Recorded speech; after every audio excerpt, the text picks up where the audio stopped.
Yalvarıram, xahiş edirəm, yalvarada doluram deyəmirəm. Bax, nəvəm deyir, nənə dolma, dözəmirəm uşağa.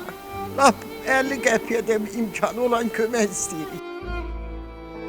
Ağır ağciyər və qaraciyər çatışmazlığından əziyyət çəkən 1 yaşlı Musayev Əli Elnur oğlunun xilası üçün vaxt daralır. Uşağın Musayev Əli Elnur oğlu 1 yaşında. 1 yaş 1 aylıqdır. Uşağımızın elə bilib ki 1 aydır aşkar olub. Xəstəliyi budur, ağciyarı deyir, qaraciyarı açılmıyor. Bu da qədər yamasıyatadır uşaq. Anası yanındadır. Tüpürüzdədir Banisada. 2 həftə qoymadılar. Uşağın vəziyyəti lap ağır idi. Elə bir uşaq komada idi. Verdilər, narkozu verdilər, yatırdılar. İndi 2 həftədən sonra biraz artdılar uşağı. Ondan sonra ana getdi yanına.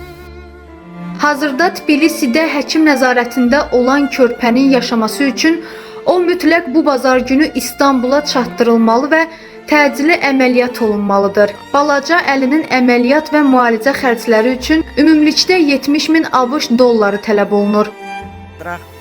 İstanbula əməliyyata 70.000 dollar istəyirlər. Təcili bazar günü çıxmalı uşaq ki, birinci gün orada olur. İmkanları məhdud olan ailə körpə Əlinin yenidən nəfəs alması üçün xeyirxah insanlardan maddi dəstək gözləyir. Özümüz də imkansız bir adamıyıq. Hamıdan, anadan, bacıdan, qardaşlardan, imkanı lap olmayanlardan 1 manata da mümkün olsa bizə kömək uşağımızı çatdıraq İstanbula. Bizim imkanımız olmadı, məcburi xalq başladı ki, xalqa müraciət eləyək. Elimiz, obamız sağ olsun bizə kömək dursun. Lap 1 manatı olan imkanı olana da gələ bizə kömək. Bizə kömək istəyirik ki, uşağı çıxardaq. Yalvarıram, xahiş edirəm, yalvarada doluram deyəmirəm. Bax, nəvəm deyir, nənə dolma, dözəmirəm uşağa. Lap 50 qəpiyə də imkanı olan kömək istəyirik. Yardım etmək istəyənlər ekranda göstərilən ailənin bank hesablarına köçürmə edə bilərlər.